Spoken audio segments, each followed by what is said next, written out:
Nós estamos hoje entrando no terceiro dia do nosso propósito, né, de 40 dias de jejum e oração a favor da nossa nação, a favor da família, a favor da igreja. E louvado seja Deus. Eu creio que não somente, né, nós aqui do ministério, mas muitos estão se mobilizando. E louvado seja Deus. Eu já estou observando que está tendo aí um resultado em relação a alguns que já estão despertando, algumas pessoas que mandaram mensagem, outras que estão entrando no outro grupo, enfim, né? Então, glória a Deus por isso. Aleluia. O importante é a gente, nós nos mantermos firmes, né?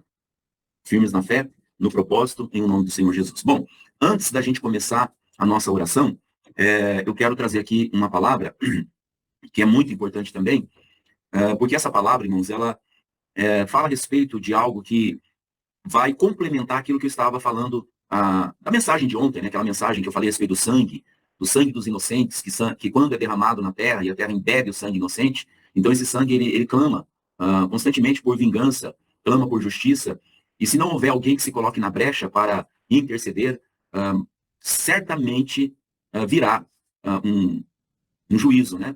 Por causa do sangue dos inocentes que clamam. Não porque Deus, ele quer punir, ele quer destruir, não. Deus, a gente aprendeu que esse não é o caráter de Deus, né? O caráter de Deus não é ficar matando ninguém, não é ficar mandando tempestades, tornados, terremotos. Claro que não. Esse não é o caráter do nosso Deus, né? Mas quando a terra ela está embriagada com violência, com sangue de inocentes, com maldades, quando há invocações, né, como práticas de feitiçaria, bruxaria, então a terra ela fica contaminada, ela fica amaldiçoada. Então tudo isso a gente vai acumulando, vai acumulando, vai acumulando. Chega uma hora que se não houver quem se coloque na brecha e interceda por aquela terra, vamos dizer assim, a taça da iniquidade vai ficar cheia e aí Deus ele não vai poder evitar, ele vai ter que responder, porque ele é justo e há sangues inocentes que estão clamando, pedindo vingança. É como se fosse, por exemplo, para a gente fazer assim uma analogia, é como se fosse um processo.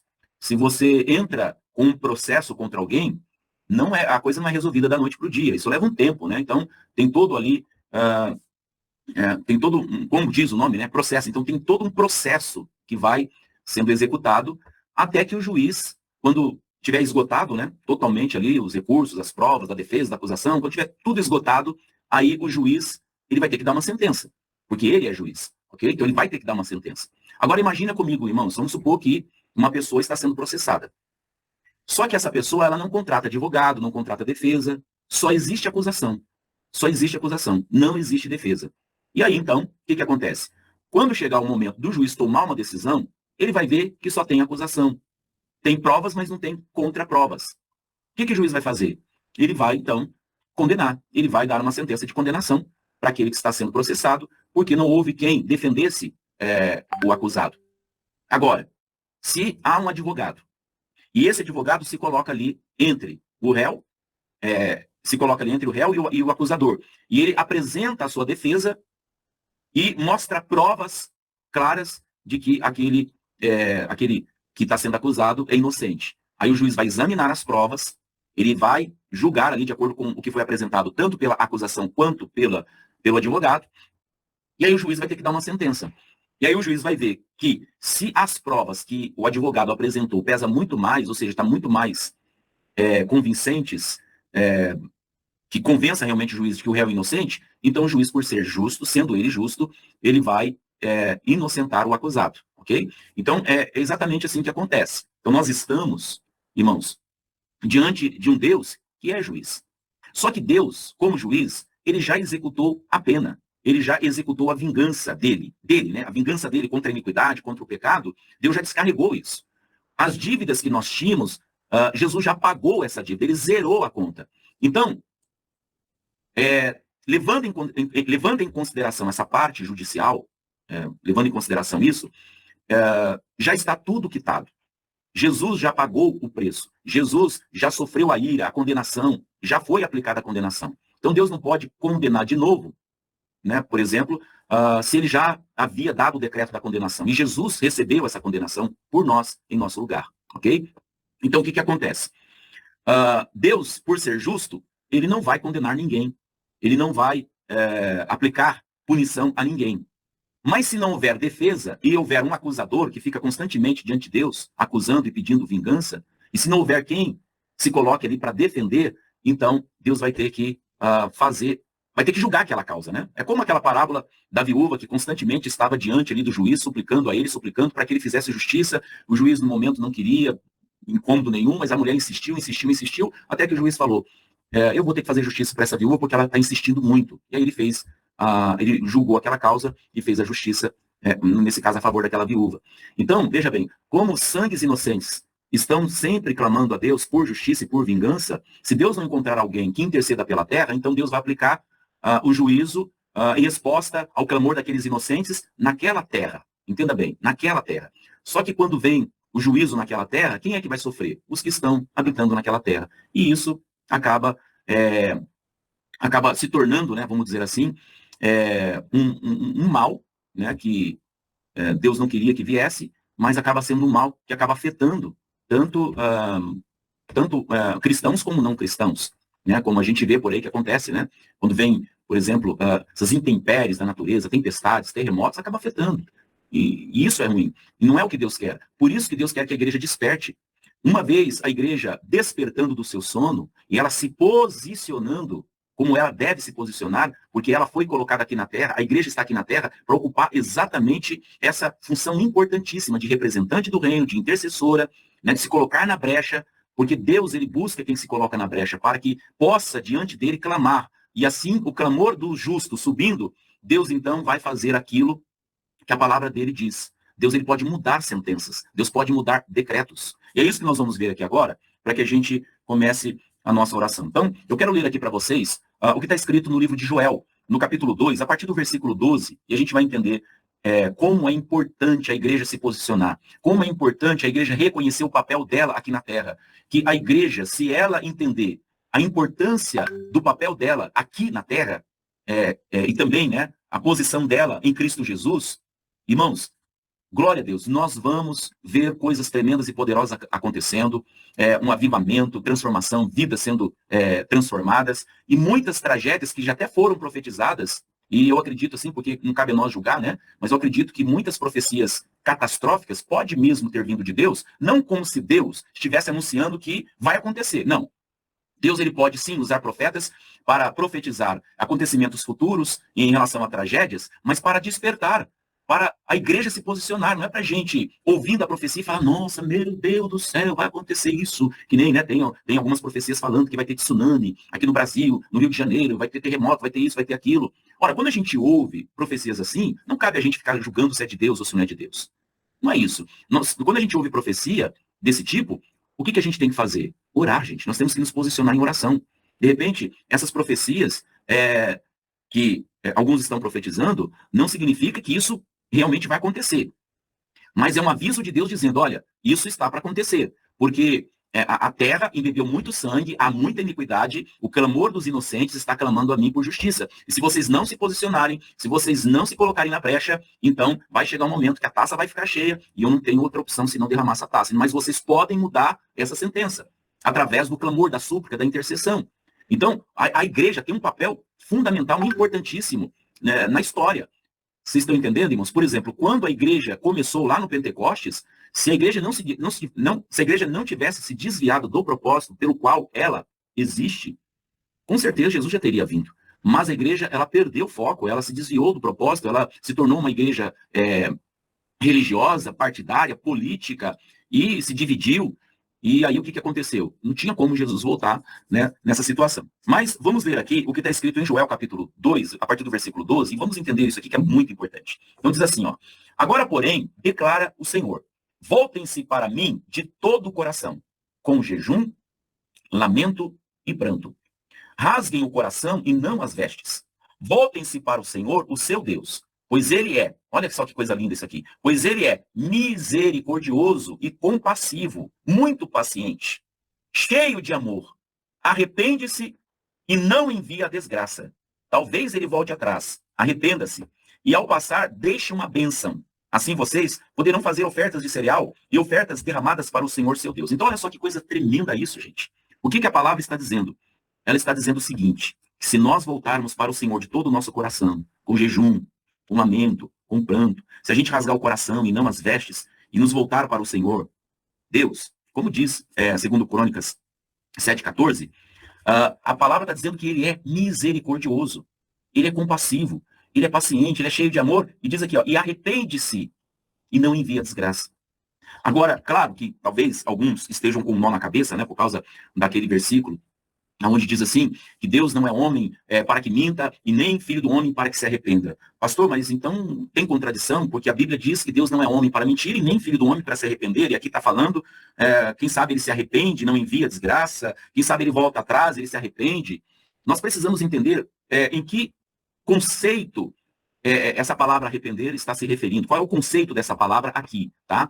Porque arrependimento, irmãos, quando fala em relação a Deus, não significa que Deus ele tenha se arrependido de ter feito alguma coisa que ele viu que estava errado, né? Eu fiz algo, mas eu acho que eu fiz, eu acho que eu não fiz direito, estou arrependido. Não é isso. Deus ele é perfeito em tudo que ele faz. Então, quando a palavra fala aqui de arrependimento em relação a Deus, está falando de mudanças de sentença. É isso que a palavra está dizendo.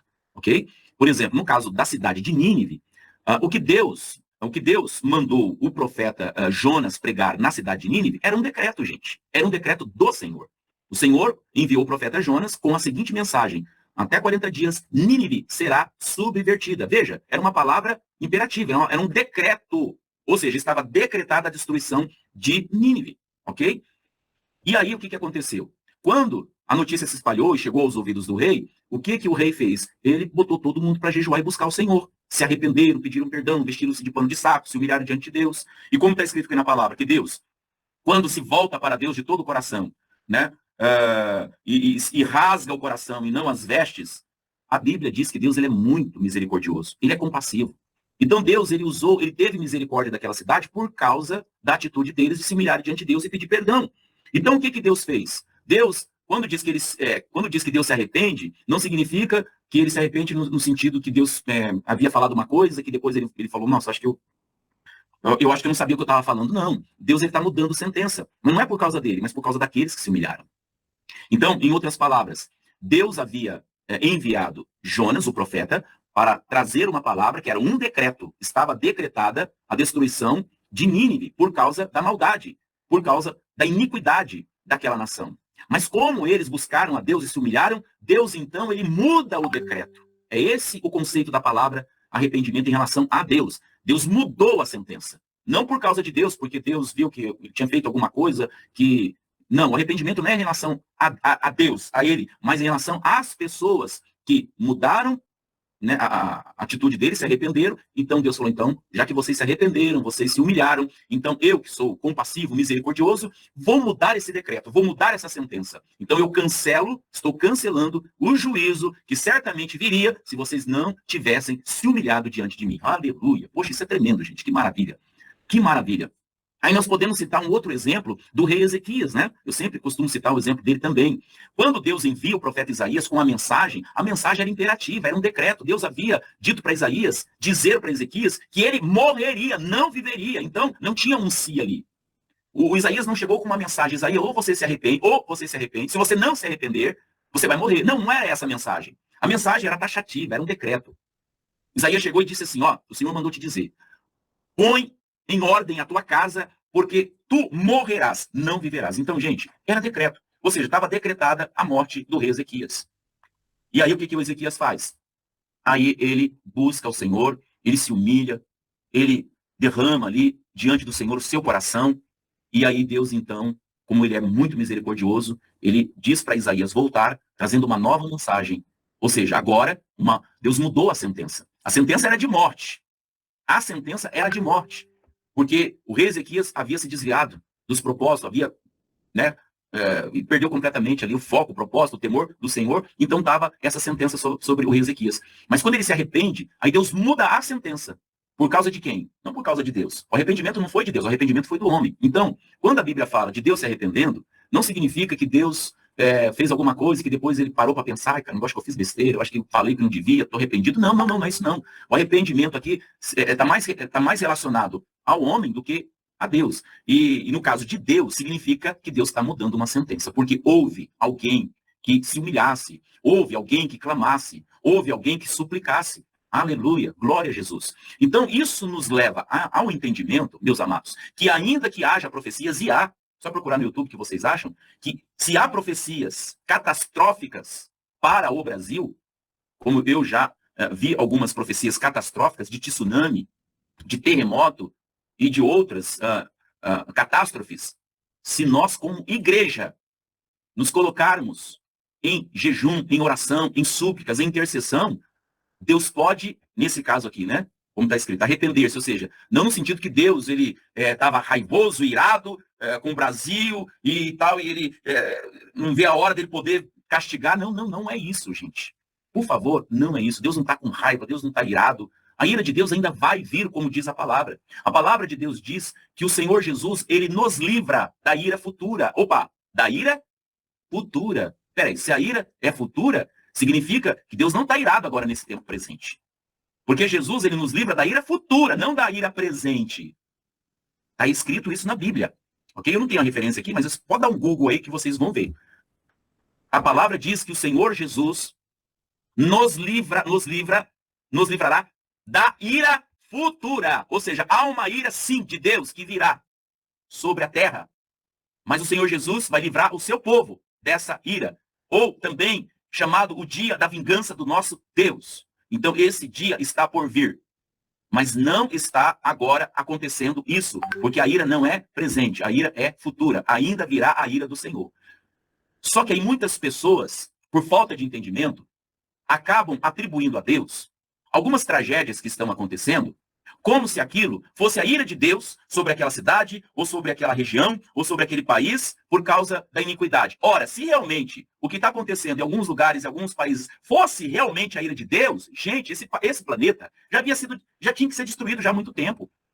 Porque, gente, em todo lugar do planeta Terra tem pecado, tem iniquidade, tem maldade. Então, se realmente Deus estivesse irado, então era para acontecer terremoto em tudo quanto é lugar. Era para acontecer tragédia em todo e qualquer lugar. É no Brasil, não vou nem dizer Brasil, é na América, é na Europa, é na Ásia, em tudo quanto é lugar. Porque, me diga, existe no mundo alguma cidade onde ali todo mundo é santo? Onde ali ninguém faz nenhum tipo de maldade? Não existe, gente. Todo lugar do planeta Terra sempre vai ter ali pecados, iniquidades, perversões. Ou seja, a Terra, na verdade, ela está toda contaminada. A terra está embriagada de tanto sangue inocente. Então, se realmente as tragédias que acontecem fosse resultado da ira e da vingança de Deus, então, irmãos, não teria espaço nessa terra que pudesse escapar da ira de Deus. Então, eu quero que todos entendam isso. Deus não está irado, Deus não está com raiva, Deus não está punindo, Deus não está condenando, Deus não está lançando juízo. Claro que não.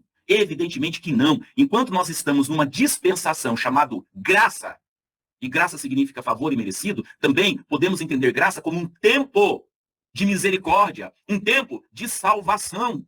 Oh, Xerei Cambiramassai. Oh, Jesus, muito obrigado. Agora, eu quero que vocês parem e observem isso. Quando Jesus esteve aqui na terra, ele veio para revelar o caráter do Pai, porque até naquele momento ninguém conhecia Deus como verdadeiramente ele é. Jesus veio para revelar o caráter de Deus. E para revelar também ele como Pai. Oh, aleluia. Oh, glória. Meu Deus. Oh, Jesus, tu és lindo demais. Estou me segurando aqui, irmãos. Está muito forte a presença. Então, preste atenção nisso. Quando Jesus esteve aqui na terra, ele disse assim, ó. Presta atenção. Jesus disse assim, eu só faço o que eu vejo o meu Pai fazer. O meu Pai trabalha até agora e eu trabalho também. Aí a minha pergunta é, em que tempo, em que momento, durante o tempo em que Jesus esteve aqui na terra, você vê Jesus julgando, condenando, amaldiçoando pecadores? Ou cidades trazendo destruição? Não tem. Em nenhuma parte ali dos evangelhos, Jesus amaldiçoando cidades. Sim, ele profere ali uma palavra profética sobre Corazim, sobre Betsaida, mas isso em relação ao futuro. Ele está falando do dia do juízo. Ai de ti, Corazim, ai de ti, Betsaida, porque se você estiver, porque haverá menos rigor para Sodoma e Gomorra do que para ti. Ou seja, Jesus está falando de algo que ainda vai acontecer lá no futuro. É no juízo final. Ele não está falando daquele tempo presente. Mas ele conclama e proclama que todos ao arrependimento. Então nós vemos ali, por exemplo, Jesus demonstrando a vontade e o caráter do Pai. Perdoando pecados. Libertando pessoas. Abençoando. a terra. Por exemplo, Jesus entrou em uma terra amaldiçoada, que era a região ali de Gadara, uma terra amaldiçoada, e havia ali uma potestade que estava dominando e que estava ali, né, agindo na vida de um homem, e Jesus, ele chega ali e limpa aquilo, e liberta aquele homem. Então, Jesus, ele veio para libertar os cativos, ele veio para abençoar, ele veio para curar, ele veio para transformar. O sangue dele foi derramado para salvação, não para condenação, para bênção, não para maldição. E é isso que a gente precisa entender. Então, se há profecias de catástrofes, não cabe a nós julgar se é de Deus ou se não é de Deus.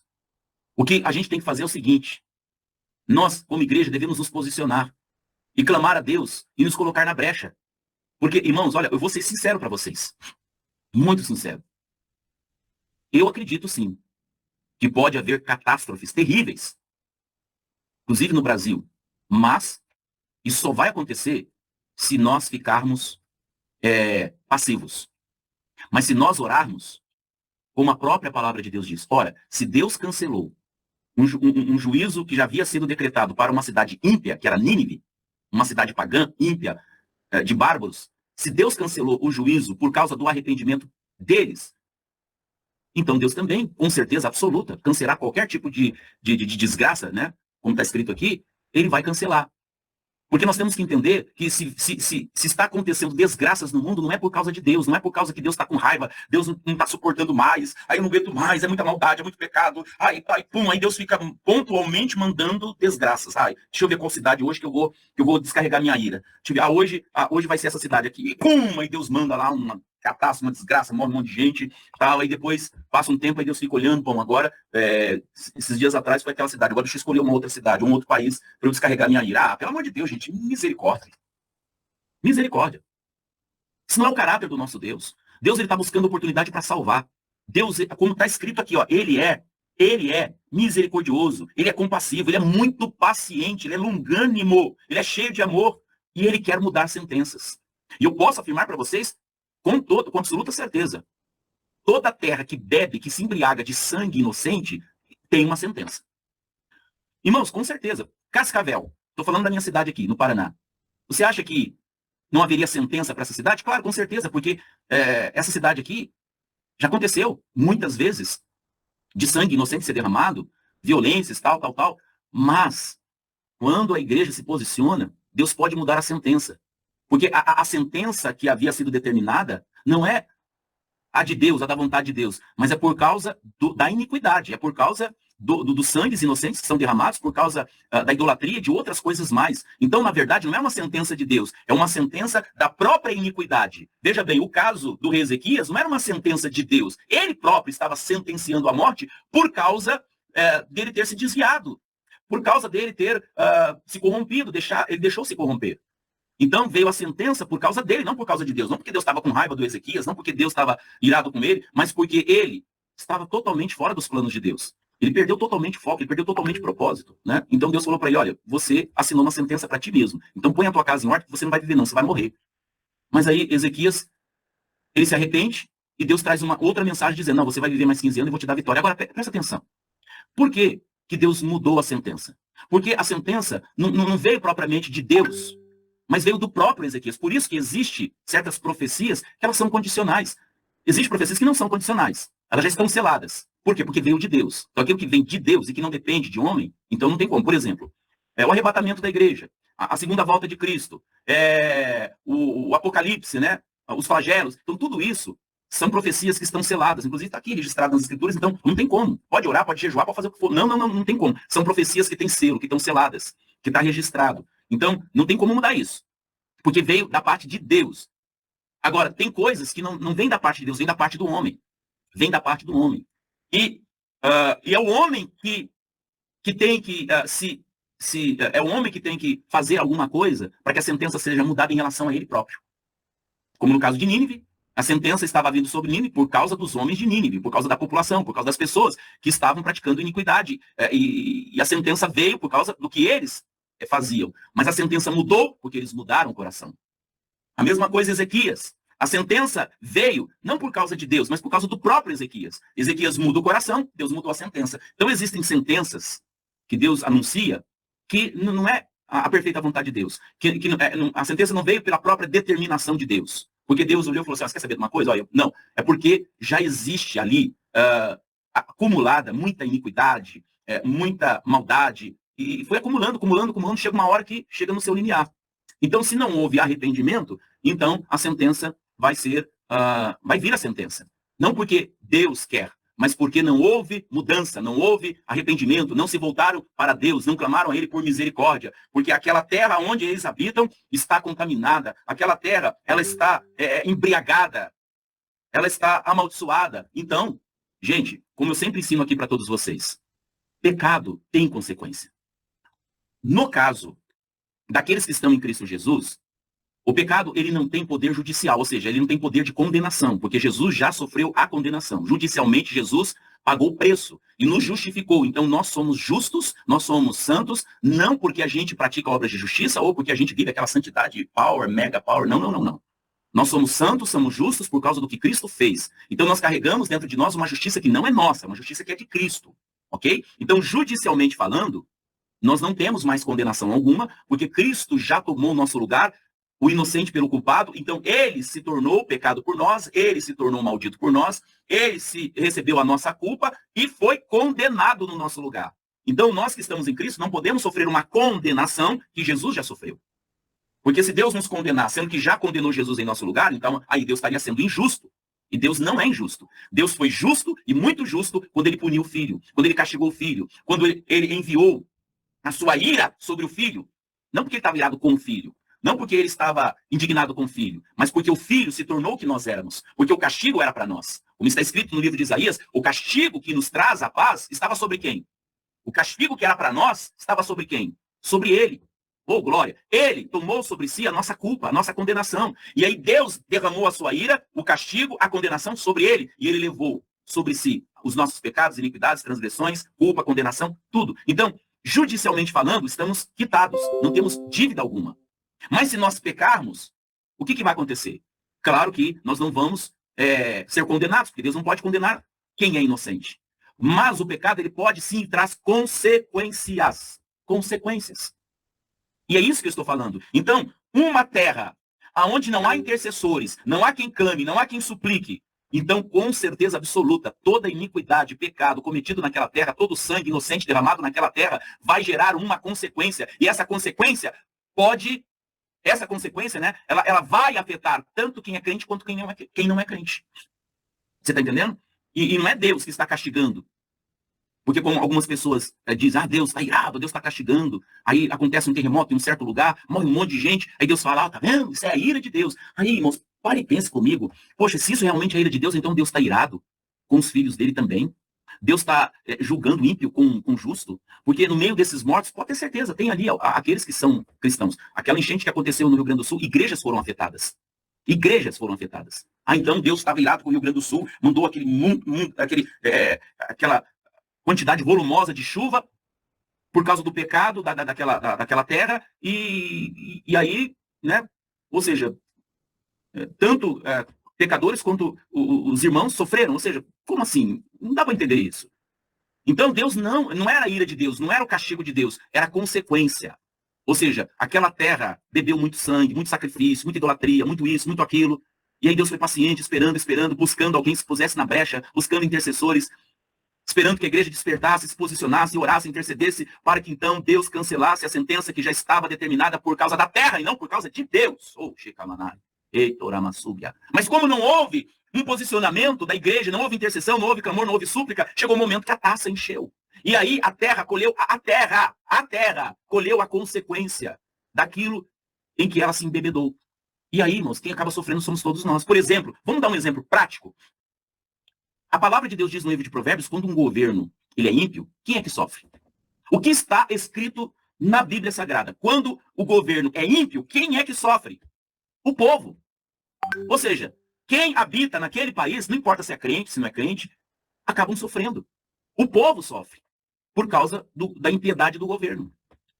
E agora vocês estão entendendo o porquê que nós temos que nos posicionar como igreja, porque se nós não tivermos essa atitude, como está escrito aqui em Joel, se nós não voltarmos para o Senhor Deus de todo o coração, com jejum, com lamento, com pranto, se a gente não rasgar o nosso coração, se nós não voltarmos para Deus, se nós não clamarmos por Ele, sabe o que vai acontecer? Se a igreja não acordar, esse governo ímpio vai continuar, porque já está tudo preparado, gente. Quem está preparado, pastor? Não sei, mas tá. Você acha que eles vão ficar assim de braço cruzado? Você acha que eles vão querer perder o poder? Claro que não, gente. Principalmente conscientes do que vai acontecer com eles se eles perderem o poder. Porque hoje o que está ao guarda-chuva deles é o poder. Perder o poder? Então, como são ímpios, eles vão fazer de tudo para permanecer no poder. De tudo. E aí, se a igreja ela fica assim, ó, né? Se a igreja fica passiva, e aí o que acontece? Aí o governo ímpio permanece. E aí a gente já sabe, né? A gente já sabe. Se prorrogar, se continuar esse governo, quem é que vai sofrer? Todo mundo. Todos que habitam vão sofrer. Hoje nós vemos aí, né, a situação que encontra o nosso país. Quantas e quantas empresas estão fechando? Várias estão mudando para o Paraguai. Várias empresas. Esses dias, durante esse ano, né, eu tô, pelo menos uma vez no mês, a gente está indo no Paraguai para fazer umas comprinhas, né? E eu vou com a minha filha faz umas comprinhas lá e tal, e eu vou como motorista dirigindo, levando elas, né? Gente, a gente só vê empresa brasileira. A maioria das lojas que a gente vai, tudo brasileiro, tudo em português lá e tal. Falei, caramba, farmácias, enfim, lojas, até shoppings do Brasil estão indo para lá. Então, o que a gente precisa fazer? A gente precisa fazer o que a Bíblia está nos ensinando. Nós temos que parar com esse negócio de ficar com disputas, partidarismo, que a gente às vezes fica observando, né? Aí no YouTube, uns brigando com o outro, falando mal do outro. E o pior de tudo isso, sabe o que é? É irmão falando contra irmão. Cristãos brigando entre si. Gente, tá tudo errado. Não é assim. A igreja ela tem que ser a igreja tem que se unir. A igreja tem que ter unidade. No Salmo 133 está escrito que quão bom, maravilhoso é que os irmãos vivam em união. Nesta união dos irmãos, Deus libera uma unção. Deus libera uma unção. E a palavra de Deus diz que a unção, ela despedaça todo o jugo. Irmãos, o Brasil está debaixo de um jugo terrível. O Brasil está sob um jugo terrível. E o que vai despedaçar esse jugo é a unção que vai vir por meio da unidade da igreja. Quando a igreja se posicionar em oração, a igreja clamar, a igreja se humilhar diante de Deus, irmãos, a unção ela vai vir e ela vai despedaçar todo esse jugo. Glória a Jesus. Aleluia. Então, só para eu finalizar aqui, para a gente orar.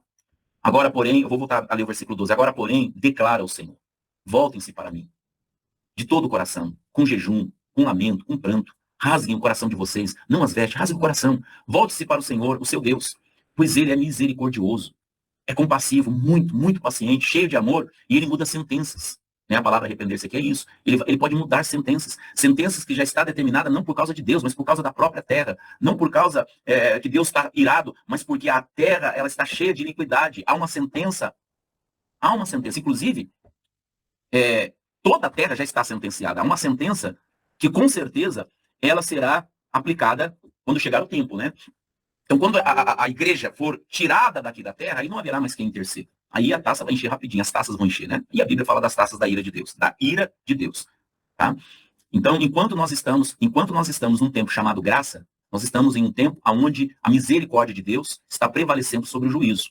Então, Deus não está julgando, Deus não está castigando, Deus não está executando o juízo, mas ele está assim, Deus está executando misericórdia quando ele encontra quem clama, quem se arrepende, quem busca, Deus está executando misericórdia. Então, se está acontecendo tragédia, não chama isso de ira de Deus, não chama isso de castigo de Deus, chama de consequência dos atos, da iniquidade, dos pecados que aquela terra está cometendo. Então, não chama isso de ira de Deus, chama de consequência, é consequência. Muita maldade, muito pecado, muita maldade, muita idolatria e pouca busca, pouco clamor, né? Ou seja, as taças, né, da iniquidade, elas estão sendo mais cheias do que a taça da misericórdia. Existe ali a taça da misericórdia, existe a taça da iniquidade. Só que o que está subindo ali é muita iniquidade e pouco arrependimento, pouco clamor, pouca súplica, pouca intercessão, e aí as duas taças vão enchendo. Só que a taça da iniquidade, quando ela enche primeiro, o que vai acontecer? A consequência da iniquidade. E não juízo de Deus, consequência da iniquidade. Consequência, ok? Por exemplo, se você brinca com fogo, vou dar esse exemplo. Se você brinca com fogo, o que diz o ditado popular, né? Quem brinca com fogo é para se queimar. Você fica brincando com fogo, fica brincando lá com fogo, aí você se queima. E você acaba até tendo uma queimadura até séria de 3º grau. O que vai acontecer? Você vai sofrer com isso, vai arder.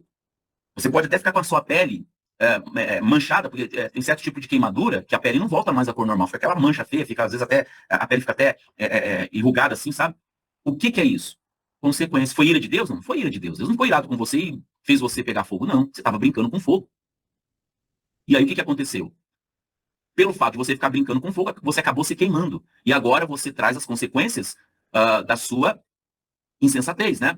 Você traz agora as consequências. Você agora tem uma queimadura feia no seu corpo, você tem cicatriz no seu corpo, que não, só com cirurgia, só com plástica para poder, talvez, né, dar uma consertada ali. Mas se você não tivesse brincando com fogo, você se queimaria? Não. Eu, por exemplo, não tenho nenhuma queimadura no meu corpo, nenhuma cicatriz, por quê? Porque eu não fico brincando com fogo. Mas eu sei que se eu ficar brincando, eu corro o risco de ser queimado. É a mesma coisa, gente. Então, tudo que acontece na Terra, tudo que está acontecendo na Terra, nesse tempo presente, nessa dispensação chamada graça, isso são consequências, ok? Mas Deus pode livrar, Deus pode guardar, Deus pode mudar sentenças que foram determinadas pela própria iniquidade, se houver clamor. Talvez ele volte atrás, arrependa-se ao passar e deixar uma bênção. Tá vendo? É isso que Deus quer, esse é o caráter de Deus. Ao invés de vir uma desgraça, Deus pode voltar atrás, porque ele encontrou quem intercedesse, quem clamasse, quem suplicasse. Aí Deus muda a sentença e ele, ao invés da desgraça, ele deixa a bênção. Eita, glória, aleluia. Oh, glória. Aí, irmãos, aí tem uma coisa muito importante que eu não posso deixar de falar aqui. Não posso deixar de falar aqui. Por isso que a gente tem que ser muito sensato em relação a ficar julgando pessoas. Quando a gente, por exemplo, vê uma pessoa profetizando coisas futuras, nós não podemos de maneira alguma julgar a pessoa pelos fatos. Por exemplo, há um tempo atrás o fulano falou que ia acontecer uma catástrofe, uma desgraça na cidade tal. Mas o que a gente tem visto até agora é só bênção.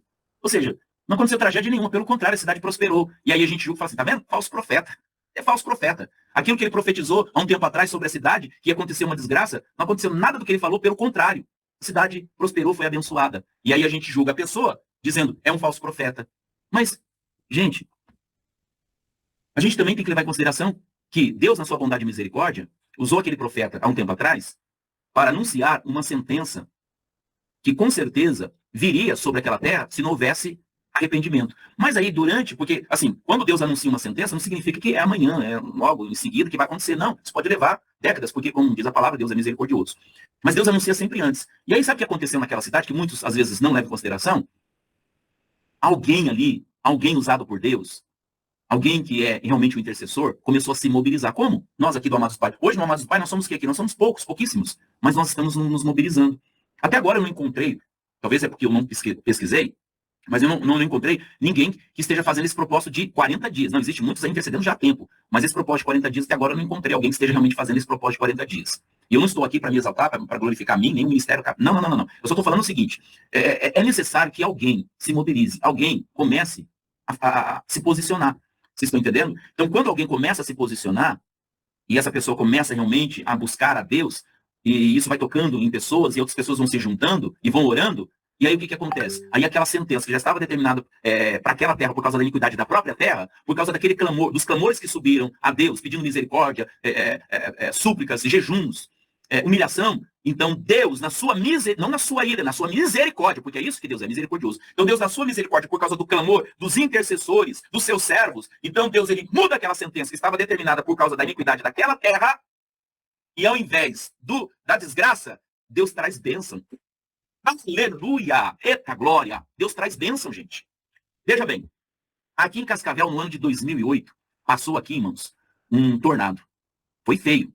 Graças a Deus, não teve nenhum caso de alguém que tenha morrido, mas destelhou muitas casas, esses postos de combustível, não teve não teve nenhuma cobertura que ficou de pé, foi feio. Aquilo que aconteceu em 2008 aqui em Cascavel, eu estava aqui na cidade, inclusive eu estava na igreja quando passou esse vendaval, que foi um negócio terrível, deu até um pouco de medo. E a cidade de Cascavel não era aquela cidade, sabe? Tava meio assim andando, meio que capengando. Aí passou-se algumas eleições e aí um homem de Deus foi eleito. Homem de Deus mesmo, gente. Eu tive a oportunidade de conhecê-lo pessoalmente. E esse homem de Deus que foi eleito, toda semana lá na prefeitura, no gabinete do prefeito, ele reunia pastores, intercessores, irmãos e irmãs, para lá no gabinete orar. Ele fazia isso de manhã, bem cedo, ele se reunia. E eu tive a oportunidade de estar lá, acho que 3 vezes, eu estive lá no gabinete, junto com outros pastores, e a gente orava, a gente se unia e clamava pela cidade. Inclusive o próprio prefeito clamava pela cidade, orava, oh, glória a Deus. E aquela presença de Deus ali tremenda, Deus usava profetas ali, Deus usava homens de Deus para profetizar.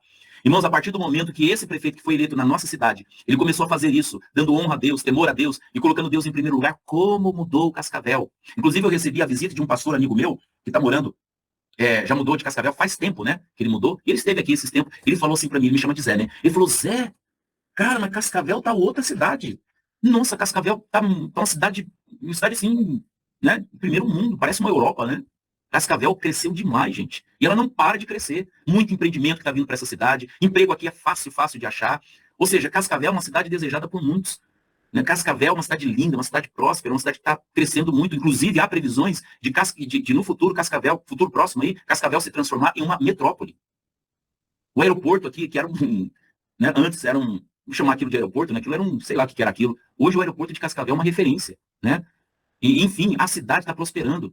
Nós não tínhamos nem shopping center, nós não tínhamos nem shopping center decente. O que nós tínhamos aqui, nem pode se chamar de shopping center, mas de galeria. Hoje tem um shopping. Agora está construindo outro aqui, que é shopping, é hotel, é condomínio, tudo. É um negócio assim, tremendo, poderoso. Então, gente, isso prova que quando há posicionamento da igreja, quando há oração, aquilo que é para ser desgraça, Deus, ele cancela aquela desgraça e ele traz no lugar da desgraça uma bênção. Sabe o que é isso? Isso é aquilo que a palavra de Deus diz. Aonde o pecado abundou, eita glória, superabundou a graça. Então preste atenção, povo de Deus.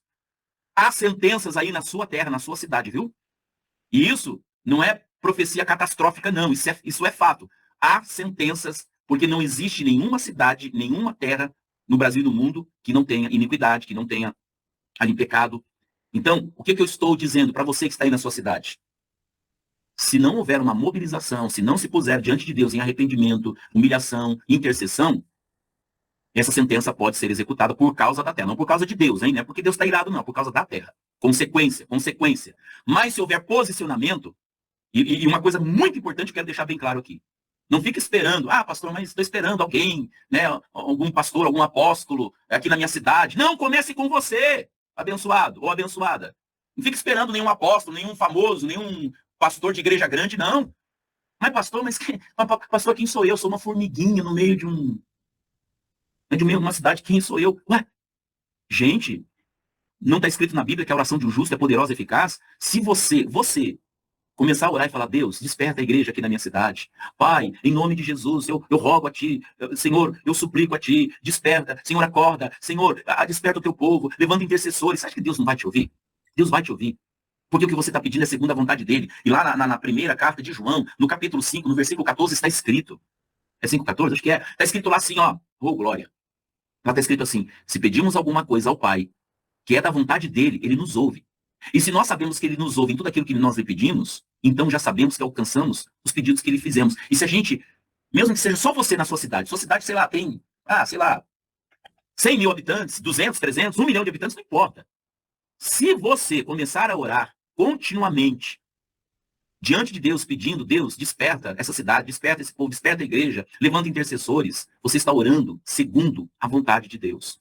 E se você perseverar em oração e não desistir, como diz a Bíblia, orar sem cessar, ou seja, orar sem cessar, perseverar, até que se atinja o objetivo, até que se alcance aquilo pelo qual você deu início ao seu clamor, à sua súplica. Então, se você continuamente orar, Deus vai responder. Deus não respondeu Josué quando ele disse, Sol, detente em Gibeão e tu, lua, no vale de Ajalon. Deus não respondeu a oração de Elias quando ele clamou por chuva, não veio chuva. Deus não respondeu a oração de Abraão. Deus não respondeu. Deus responde a oração. Deus responde a oração. Então, você precisa se posicionar. Se não tem ninguém aí na sua cidade que você conheça ou saiba que está se posicionando, comece por você. Não espere pelos outros. Comece por você, em nome de Jesus. Aleluia. Glória a Deus. Mas não fique aí passivo, esperando que as consequências da iniquidade da terra onde você está venha se cumprir. E aí, sabe quem que vai sofrer? Todos nós vamos sofrer. Todos nós. Mas se nós nos posicionarmos, Deus pode mudar a sentença e no lugar da desgraça, como está escrito aqui, ó, ele pode deixar uma bênção. Oh, aleluia! Ele pode deixar uma bênção. Glória a Jesus. Aí, em vez de acontecer desgraça, acontece uma bênção muito grande. E aí vai dizer assim, aquele profeta que profetizou é falso profeta. Não, ele não é falso profeta. Ele é profeta verdadeiro. Ele foi usado por Deus para anunciar uma consequência que ia acontecer, mas Quem é espiritual, diz a palavra, que discerne. Ele não julga, ele não condena ninguém. Ele discerne. Julgar é uma coisa, discernir é outra. Então, ele discerne. Opa, essa palavra que esse profeta deu é um alerta de Deus para aquilo que vai acontecer, não por causa de Deus, mas por causa da terra. Então, o que eu vou fazer? Vou me posicionar. Vou começar a clamar a Deus por misericórdia.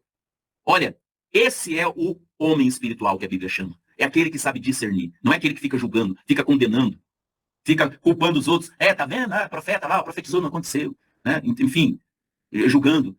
Ou quando acontece, a desgraça que o profeta profetizou, fica exaltando, fica idolatrando o profeta. Nossa, que homem de Deus! Cara, esse homem é de Deus. Há um tempo atrás ele falou que aconteceu uma desgraça, aconteceu. Caramba, ó, o cara é de Deus. Pelo amor de Deus, gente. Falta de discernimento, falta de espiritualidade. Ou seja, se o profeta profetizou a desgraça e a desgraça não aconteceu, é falso profeta. Agora, se ele profetiza a desgraça e a desgraça acontece, ele é um ídolo, ele é um homem de Deus. Homem de Deus, esse sim é profeta, hein? Olha, esse é profeta. Há um tempo atrás ele profetizou que ia ter um terremoto, ia morrer um monte de gente. O terremoto aconteceu, morreu um monte de gente. Vou seguir esse cara. Qual é o Instagram dele? Eu vou seguir. Qual é o canal do YouTube? Vou seguir esse cara, porque esse cara é profeta. Porque ele profetizou desgraça, desgraça aconteceu. Isso é homem de Deus. Não é assim, gente. Que falta de discernimento, pelo amor de Deus. Que falta de senso, que falta de sensatez. Ou seja, em vez da pessoa discernir, poxa vida, o profeta lá havia sido usado por Deus para anunciar uma coisa que acontecia e ninguém se posicionou, em vez de chorar, ao invés de lamentar, não, fica idolatrando. Agora eu vou idolatrar, vou seguir esse profeta, porque eu vejo que esse profeta é de Deus, porque tudo que ele fala acontece, as desgraças que ele profetizou, tudo aconteceu. E aí fica idolatrando. Não, vou seguir esse profeta. Eu quero saber aonde vai ser a próxima desgraça. Eu quero saber qual é a próxima cidade que vai acontecer o terremoto, o tsunami. E aí a pessoa fica seguindo aquele profeta, é como se fosse um ouvidor de fofoca. Eu quero saber qual é a próxima, né? Qual é a próxima tragédia que vai acontecer. E aí fica seguindo aquele profeta para ouvir as profecias catastróficas, sendo que, ao invés da pessoa orar, não, ela só quer saber o que vai acontecer de ruim. Ela só quer saber as desgraças que vai acontecer. E não ora, não intercede, não clama, não suplica. Então ele é um idólatra, é um crente que gosta de ouvir desgraça. Ele não está discernindo, é totalmente carnal, imaturo. Não siga nenhum profeta para ficar sabendo das desgraças que vão acontecer. Pode até seguir, mas para você se posicionar e falar, peraí, se esse profeta está falando que vai acontecer tal coisa, ô Senhor, em nome de Jesus tenha misericórdia, Senhor, eu me coloco na tua presença. Senhor, eu intercedo por essa cidade, por essa região. Senhor, em nome de Jesus, como está escrito aqui na tua palavra. Senhor, que a sentença que está determinada por causa da iniquidade dessa terra seja mudada, Senhor. Então, Pai, em nome de Jesus, levanta intercessores nessa cidade. Pai querido, Pai amado, eu rogo a Ti, em nome de Jesus, tenha misericórdia, Senhor. Senhor, acorda a igreja que está nessa cidade, acorda os irmãos que estão ali, levanta ali homens e mulheres, Senhor, para interceder e clamar para que isso não aconteça, Senhor. Tenha misericórdia, Jesus. Ô, Senhor, e aí você começa a clamar. Vai chegar um momento em que Deus vai responder, vai começar a despertar um e outro, as pessoas vão começar a acordar, vão começar a interceder, a igreja vai se unir e vai chegar o tempo daquela sentença e não acontece. A desgraça não vem. Pelo contrário, vem bênção. Como está escrito aqui, no lugar da desgraça, Deus vai deixar uma bênção. E aí sabe o que você vai fazer? Você vai dar glória. Aleluia! Oh, glória! Aí você vai glorificar Deus e não o homem. Você vai glorificar Deus e não o profeta que havia profetizado a catástrofe. Mas você vai agradecer a Deus por ter usado o profeta, de ter dado o alerta para que a igreja, para que alguém se posicionasse, para que Deus, na sua misericórdia, cancelasse e no lugar da desgraça trouxesse uma bênção. Oh, glória! Aleluia! Amém. Oh, santo, santo, santo, santo. Glória a Jesus. Amém.